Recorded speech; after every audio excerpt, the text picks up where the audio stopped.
अनिश एक सरकारी मुलाजिम था। बड़ी ही जद्दोजहद करने के बाद रेलवे डिपार्टमेंट में उसकी नौकरी लगी थी।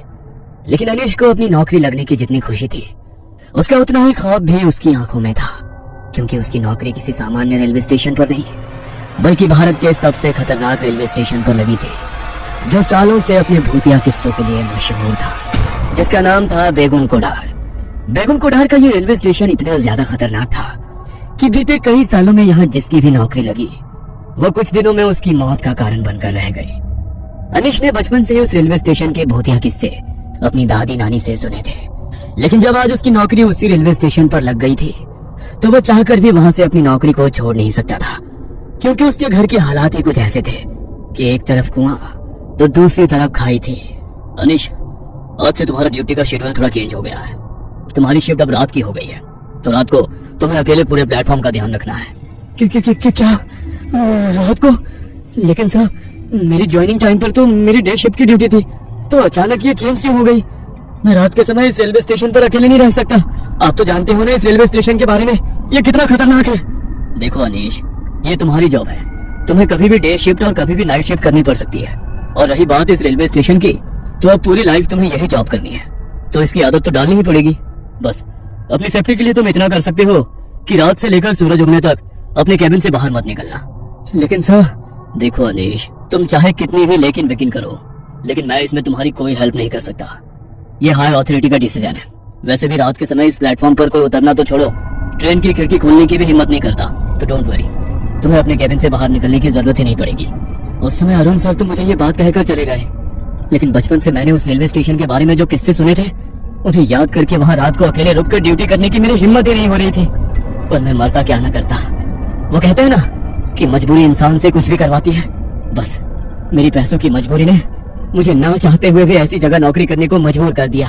शाम के 7 बज चुके थे, रात के 10 बजे से मेरी शिफ्ट शुरू होने वाली थी, तो मैं तैयार होकर अपने क्वार्टर से घड़ी में ठीक 9:30 बजते ही निकल गया। वहां से रेलवे स्टेशन ज्यादा दूर नहीं था, तो मैं 10 बजने से थोड़ी देर पहले ही स्टेशन पर पहुंच गया। जब मैं कैबिन में पहुंचा तो डे शिफ्ट वाले जुबराल सर वहां से निकलने की तैयारी कर रहे थे। उन्होंने अपना बैग उठाया और मेरा कंधा थपथपाकर वहां से चले गए। उनके जाते ही अभी तक जो मेरा मन थोड़ा शांत था, वो अब बेचैन सा होने लगा। मेरे मन में एक अजीब सी बेचैनी हो रही थी, लेकिन मैंने खुद का ध्यान भटकाने के लिए अपने फोन में गाने चलाकर फोन को सामने वाली टेबल पर रख दिया। अपनी आंखें बंद करके कुर्सी पर सर रखकर लेट गया। तभी मुझे ऐसा लगा कि कोई है जो एक बड़ी ही अजीब सी आवाज में मेरा नाम पुकार रहा है, अनीश, अनीश। जैसे ही मेरे कानों में वो आवाज पड़ी, तो अचानक मैंने अपनी आंखें खोली। नजर घुमाकर पूरे केबिन में इधर उधर देखा तो कोई भी नहीं था, न ही पूरे केबिन में किसी तरह की कोई हलचल हो रही थी। ये देखकर मैं थोड़ा रिलैक्स हो गया। फोन में कोई बोरिंग सा गाना चल पड़ा, जो मैंने अपनी जिंदगी में आज से पहले कभी सुना नहीं। उस गाने की भाषा और आवाज भी कुछ अजीब थी। अचानक वो आवाज अपने आप बहुत तेज होने लगी। उसे सुनकर ऐसा लगा कि मानो मेरे कान के पर्दे फट जाएंगे। मैंने गाना बंद करने के लिए जैसे ही हाथ में अपना फोन उठाया, तो मेरे फोन की पूरी स्क्रीन बिल्कुल ब्लैक हो गई। मैंने पावर बटन से फोन को स्विच ऑफ करने की कोशिश की, लेकिन मेरा फोन अचानक ऐसा हो गया कि मैं उसे ऑफ ही नहीं कर पाया। उस आवाज से परेशान होकर मैंने अपने कानों को अपने दोनों हाथों से भींच लिया। तभी अचानक सब कुछ एकदम शांत हो गया। मैंने जैसे ही अपनी आंखें खोली, तो मुझे ऐसा लगा कि मेरे केबिन के दरवाजे को मानो जैसे कोई बहुत जोर से खटखटा रहा हो। लेकिन इतनी रात को पूरे प्लेटफॉर्म पर मेरे अलावा तो कोई और था ही नहीं, तो फिर आखिर मेरे केबिन का दरवाजा कौन खटखटा रहा है? ये सोचकर मेरे पसीने छूट गए, लेकिन फिर भी मैंने हिम्मत करते हुए पूछा, कौन है? कौन है बाहर? मेरी मदद करो साहब, दरवाजा खोलो, वरना वो लोग मुझे मार डालेंगे, बचा लो मुझे। अरे, ये तो किसी लड़की की आवाज है, लेकिन इतनी रात को कोई लड़की यहाँ पर क्या कर रही है? नहीं, ये सब छलावा है, मैं दरवाजा नहीं खोलूंगा। ये सोचकर मैंने दरवाजा नहीं खोला और चुपचाप अपनी कुर्सी पर ही बैठा रहा। तभी वो लड़की मेरे केबिन का दरवाजा और जोर जोर से खटखटाते हुए मदद की गुहार लगाने लगी। प्लीज मुझे बचा लो, वो मार डालेंगे मुझे, खोल दो दरवाजा। उसके इतनी तेज रोने की आवाज सुनकर मुझे ऐसा लगा कि सचमुच कोई लड़की मुसीबत में है। इसलिए उसकी मदद करने के लिए मैंने अपने केबिन का दरवाजा खोल दिया। दरवाजा खोलते ही सामने देखा तो मेरे सामने दूध के जैसी सफेद इतनी खूबसूरत लड़की मानो कोई अप्सरा उतरकर मेरे सामने आ गई हो। उसे देखते ही मैं उसकी खूबसूरती का कायल हो गया।